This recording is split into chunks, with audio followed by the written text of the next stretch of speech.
you almost, you hear the word coach or life coach, and you have this like natural aversion to like, who is this person who just woke up and said, hey, I'm going to be a life coach today. You know what I mean? And, me and probably my pride is saying like, hey, I did 3,000 hours in graduate school and whatnot. So I always had an aversion to this idea of life coaching. But my neighbor, actually, go figure, was a certified high performance coach. And he said, hey, let me show you a little bit about what it means to be a high performance coach. And so he gave me a book, and it's called High Performance Habits. And I was like, okay, I'll read the book. And that's when I actually got introduced to what it is to be a certified high performance coach. And those high performance habits are, just for people who are curious, clarity, energy, necessity, courage, productivity, and influence are the high performance habits that he found are the most dominant for the world's highest performers in any craft. So I was looking deeper into those: clarity, energy, productivity, necessity, courage, influence.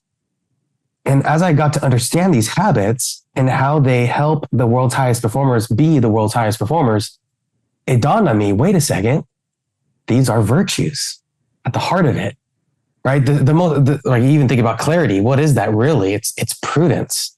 Right? When you think of courage, it's fortitude.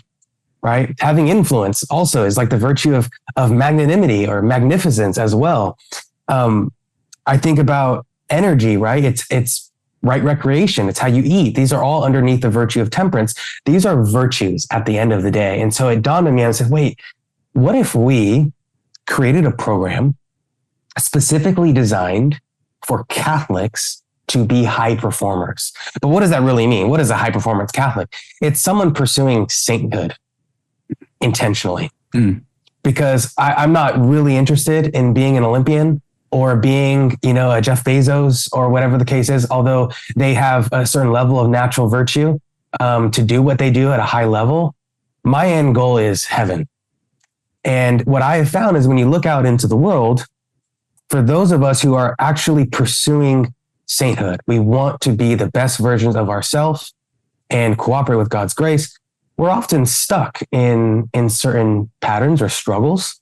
And so we look out, maybe we have a spiritual director, maybe we just, we frequent the sacraments, which are all amazing things. Those are kind of the non-negotiables, of course, to participate in the sacraments and even have a spiritual director. But we often look into the world, we listen to the podcast or we read books, and we know in the media, social media world, as well as literature out there, and then even Mother Church, there's an abundance of knowledge. Why are people still stuck? And it's because they don't have the system. They don't know themselves well enough to apply what I need to be doing today, right? Mm-hmm. You can read all the books, right? You can watch all the podcasts, but what am I supposed to do tomorrow, Keone? Mm-hmm. Right? And so the problem that the certified high performance coaching model was trying to solve is, yeah, you can read a bunch of books on what high performance looks like and the stories of those high performers. But what does that mean for you today? How are you going to embrace those habits? How are you going to show up with greater clarity? How are you going to develop a higher level of courage? And so they developed a 12-week process to help the client or prospect understand that habit in light of their own life, their current situation, how they can build that habit, and then systematically develop and strengthen those habits so that they can be closer to a high performer. For us, our end goal being sanctity, what we do is we help build virtue. This is why the title of this show is Ascend Through Virtue. The habits we're looking to build are virtues, and these are rightly ordered habits that heal the human person from within.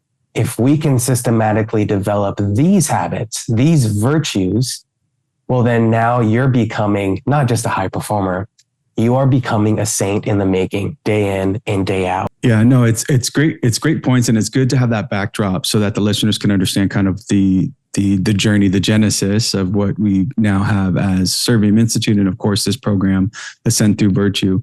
But one of the things that you stated, a couple of things there that I want to kind of tease out a little bit. And, for the listeners out there, we'll get into the next episode. We'll probably break down kind of the problem, some of the problems that we saw with modern psychology and mental health.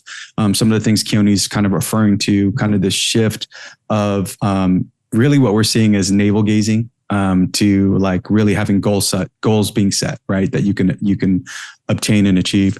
So when I think, let's go back, Keone, a little bit though, because I think part of the challenge that we have culturally that we've seen in the work that you do, the work that I've done, and the people that we kind of walk, whether it be through group settings, through marriages, through individuals.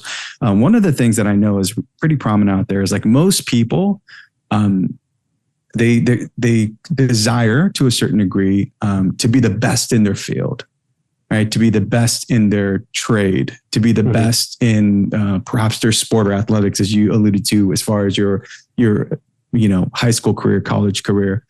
But then when it comes to the faith, and in particular that sanctity piece, growing in sainthood, it's kind of like, I'll get to that at some point. And yet what we're trying to do is flip that on its head, right? That honestly, if you strive to be what God wills you to be, great, a saint, right? Because there's no good people in heaven. There are only saints in heaven.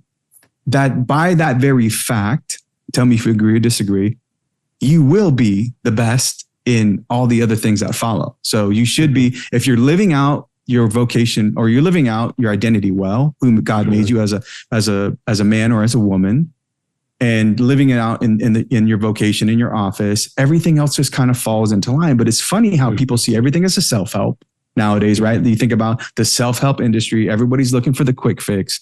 And ultimately what we're trying to do, and for the listeners out there, it's kind of like this idea of moral theology as a science, right? Which is really what we're trying to do in this show, and the work of Servant Institute is directing human behavior, directing your behavior towards man's ultimate end.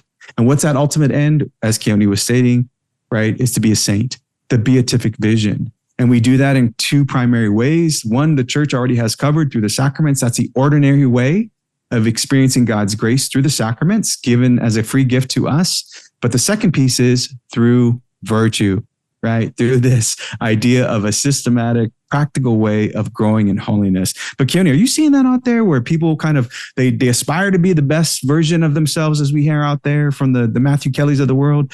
But when it comes to the faith, perhaps, and this idea of virtue, when it comes to holiness, it's kind of I don't know about that. What's your experience? Yeah, well, I think too, you see it all over the media, even especially amongst men right now, right? There's this revitalization of excellence, but it's still a superficial excellence, right? It's like now there's a re-embrace of finances. There's an understanding, that you can do better with your money, and then you can be more ambitious in your career. You can be the best real estate agent, the best fitness trainer. You can be the best, manager that you can be. And so there's a certain good to that, right? A pursuit of excellence. But if we don't forget our ultimate end, which is oneness with God, you see how the devil gets very intrigued with that pursuit of excellence. And he's very interested in making whatever it is you're pursuing that isn't God, your God.